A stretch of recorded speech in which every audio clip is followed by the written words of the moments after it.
Welcome to It's English Podcast, where English feels easy, calm, and natural. Hey, can I ask you something? And I need you to be honest with me.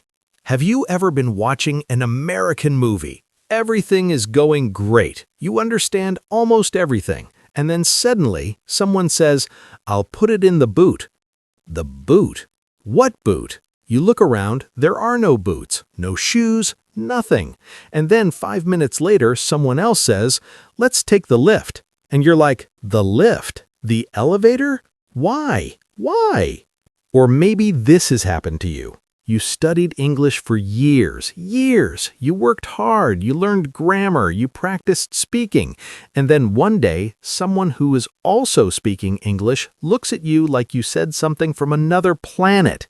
And that feeling, that confusion, that little moment where you think, "Wait, am I wrong?" That moment is what we are talking about today. And if that moment has ever made you feel stupid or lost, or like maybe English just isn't for you, I want you to stop right there. Because the confusion you're feeling has nothing to do with how smart you are.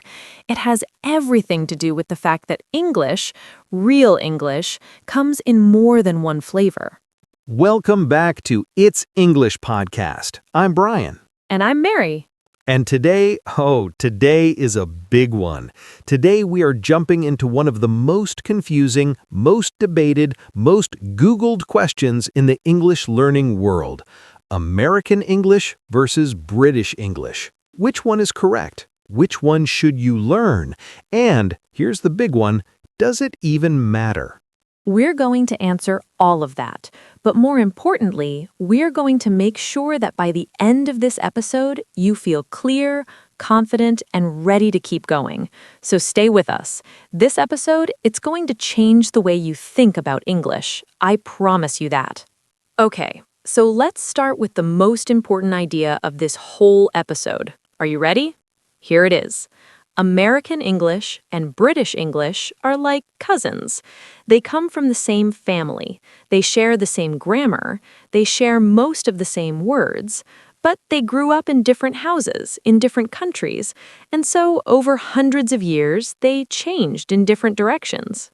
Exactly. And I love this cousin analogy. By the way, analogy means a comparison that helps you understand something. So Mary just made a comparison to help you understand the relationship between American and British English. Good job, Mary. Thank you, Brian. You're very welcome. And look, here's something interesting. Did you know that American English is actually, in some ways, closer to the original Old English than British English? Like some words that Americans use, words like gotten or fall for autumn, those were used in England first, and then British English changed and Americans kept the old way. That's a great point. A lot of people assume that British English is more correct or more original. But the truth is, both versions evolved. Both versions changed over time. Neither one is more correct than the other. Okay, so let's get practical. Let's talk about the actual differences. And there are three main categories. Ready? Number 1, vocabulary. Number 2, spelling. Number 3, pronunciation. Let's go. Vocabulary is probably the biggest source of confusion for learners, and it's the thing that causes those "wait, what?" moments Brian was talking about earlier. So let me give you some examples. Okay, so in American English, the thing you put your car in at night is called a parking lot. In British English, it's a car park. Same thing, different words. In American English, you take the elevator to go up to your hotel room. In British English, you take the lift.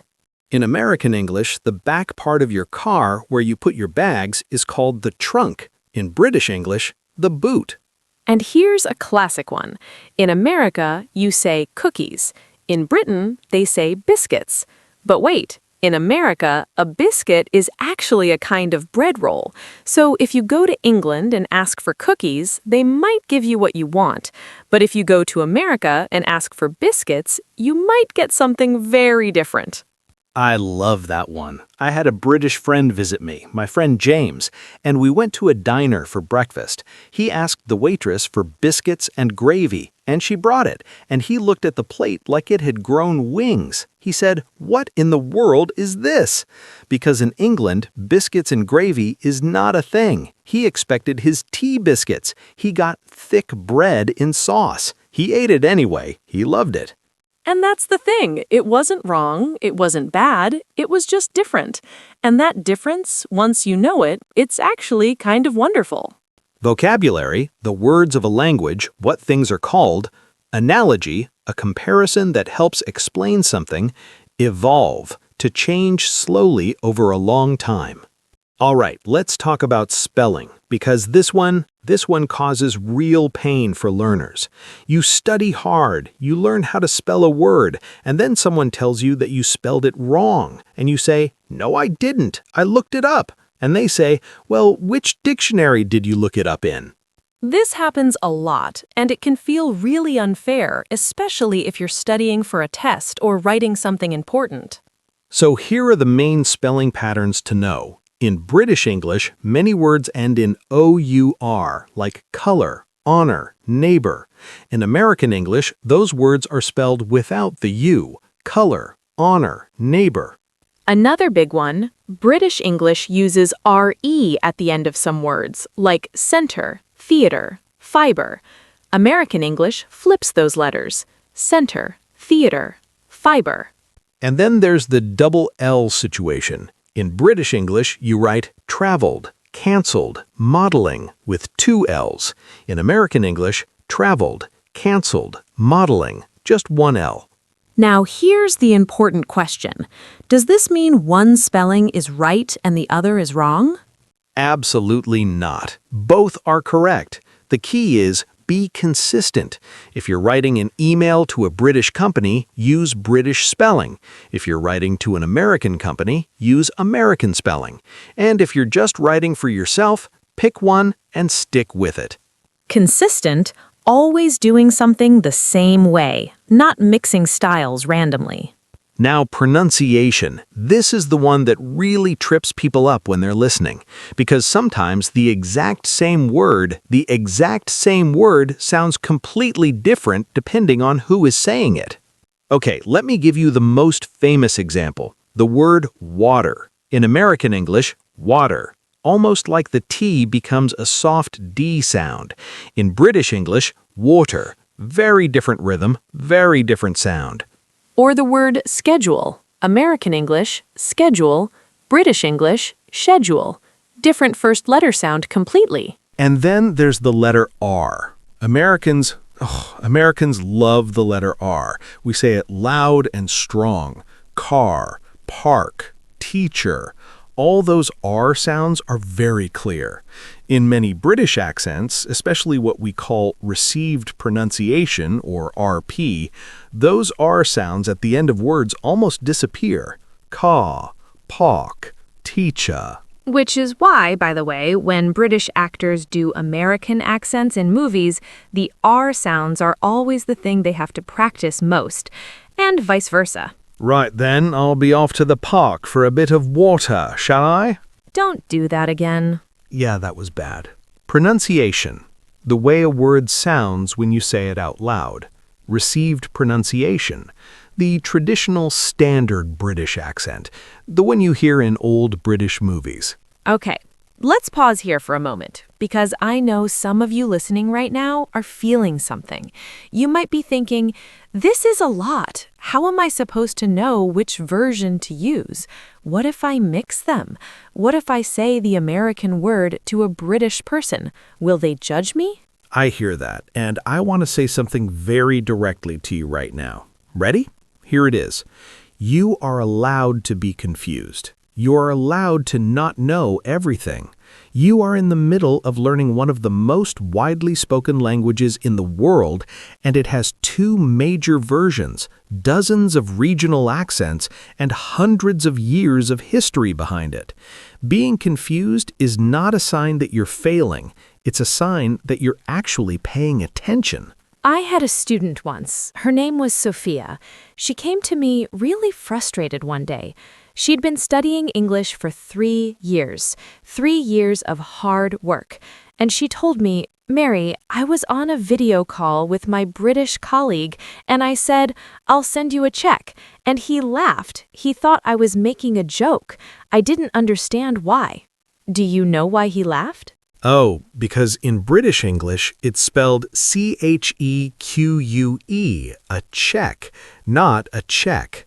So to him, it sounded like she said she would send him a verification check or something. Exactly. And Sophia, she was embarrassed. She felt like all her work had been wasted. But here's what I told her, and here's what I want to tell you. That moment didn't prove she was bad at English. It proved she was using English professionally, in the real world, with real people. That is success, even when it's uncomfortable. That story really gets me every time, because I think so many learners have their own version of that story, that moment where everything was going fine and then one small thing and suddenly you feel like you're back at zero. But you're not at zero. You were never at zero. Now, let's answer the big question directly. Which English should you learn? American or British?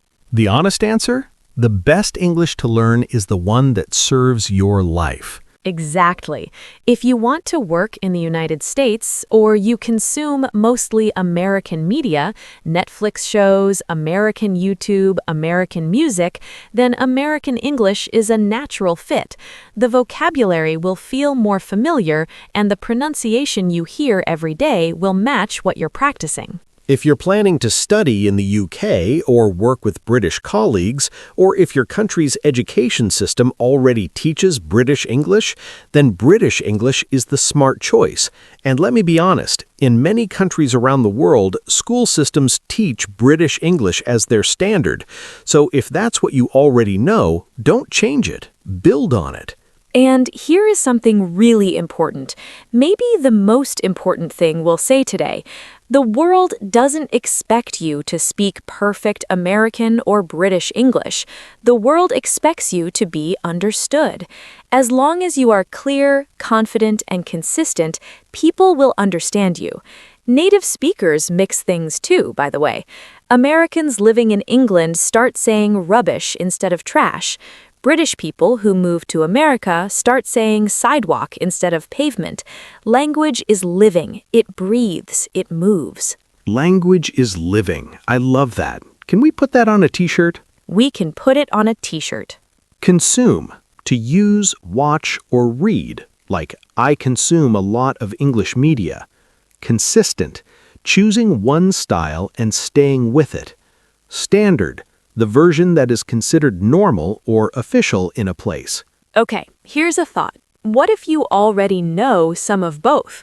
What if you learned British English in school, but you watch American shows and now you say elevator instead of lift, and your teacher looks at you funny? Then you are already bilingual within one language, and that is not a problem. That is a skill. You can code switch, which means you can adjust your language depending on who you're talking to. Talking to a British business partner? Use British vocabulary. Watching American TV? You'll understand everything. Traveling to both countries? You'll be fine everywhere. The learners who get really good at English, I mean really fluent, they end up knowing both versions naturally, not because they studied both separately, but because they consumed so much English that both versions became familiar. That's the goal, exposure. More input, more content, more English in your ears and eyes every single day. Now, let's answer the big question directly. Which English should you learn, American or British? The honest answer? The best English to learn is the one that serves your life. Exactly. If you want to work in the United States, or you consume mostly American media, Netflix shows, American YouTube, American music, then American English is a natural fit. The vocabulary will feel more familiar, and the pronunciation you hear every day will match what you're practicing. If you're planning to study in the UK or work with British colleagues, or if your country's education system already teaches British English, then British English is the smart choice. And let me be honest, in many countries around the world, school systems teach British English as their standard. So if that's what you already know, don't change it. Build on it. And here is something really important. Maybe the most important thing we'll say today. The world doesn't expect you to speak perfect American or British English. The world expects you to be understood. As long as you are clear, confident, and consistent, people will understand you. Native speakers mix things too, by the way.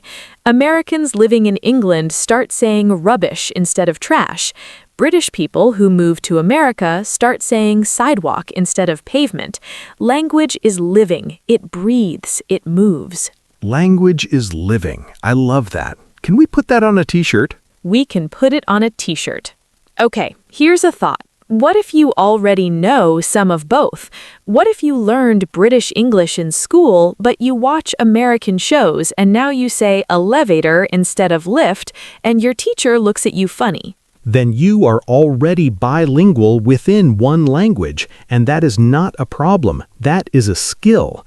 You can code switch, which means you can adjust your language depending on who you're talking to. Talking to a British business partner? Use British vocabulary. Watching American TV? You'll understand everything.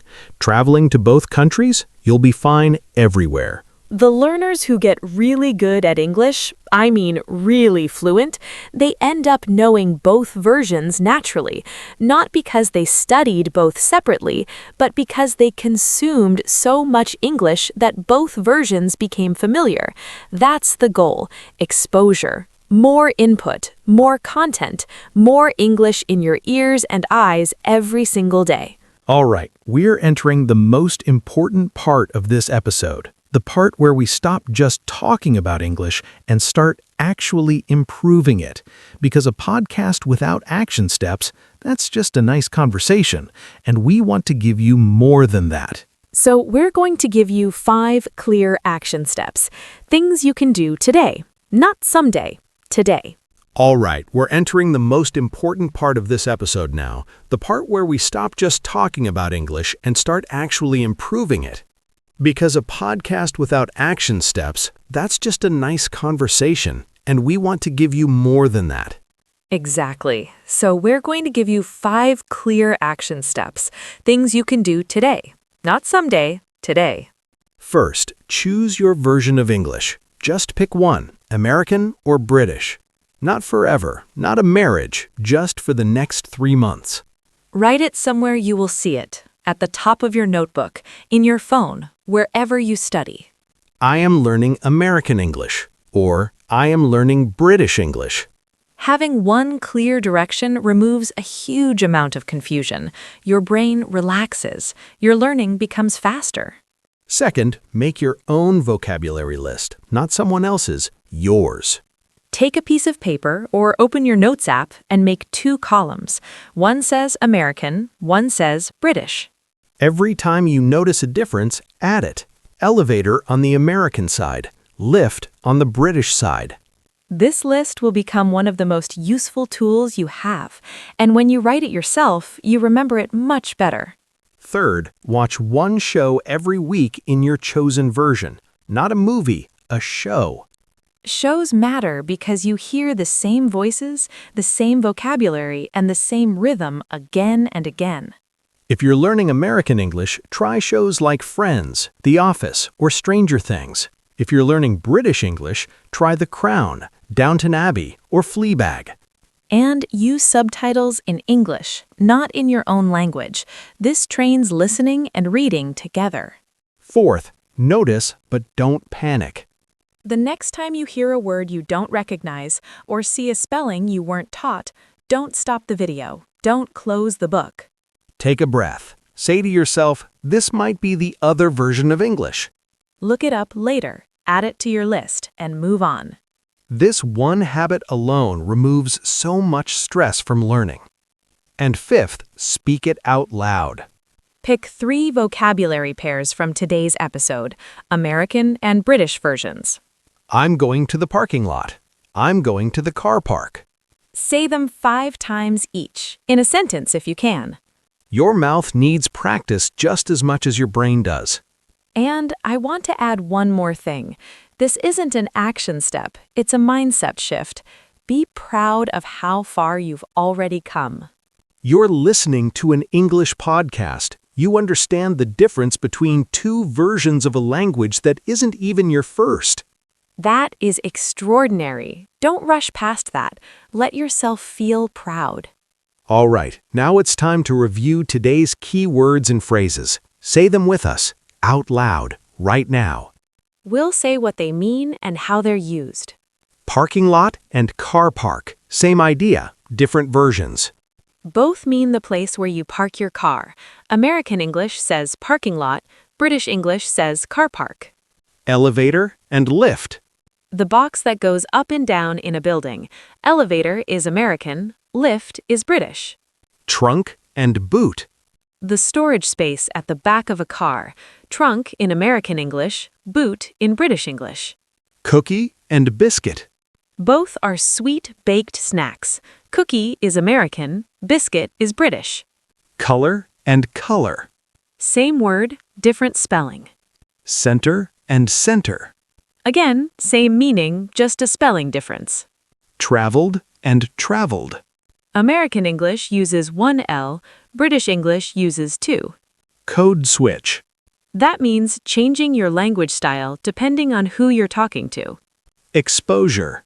Being surrounded by English so you absorb it naturally. Consistent. Using the same version of English again and again. And finally, evolve.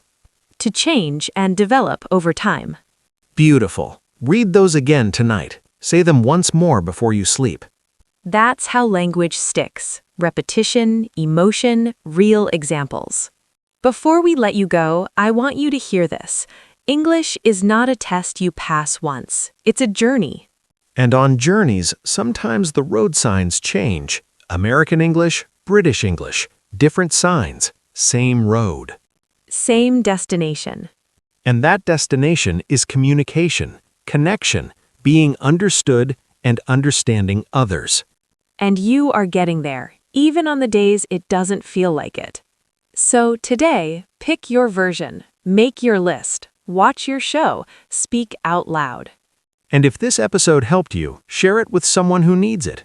Subscribe if you haven't already, and tell us, are you learning American English or British English? And come back next time. We're talking about English accents from around the world. Because English is a world language. I'm Brian. I'm Mary. And this is It's English Podcast. Keep going. You've got this. See you next time.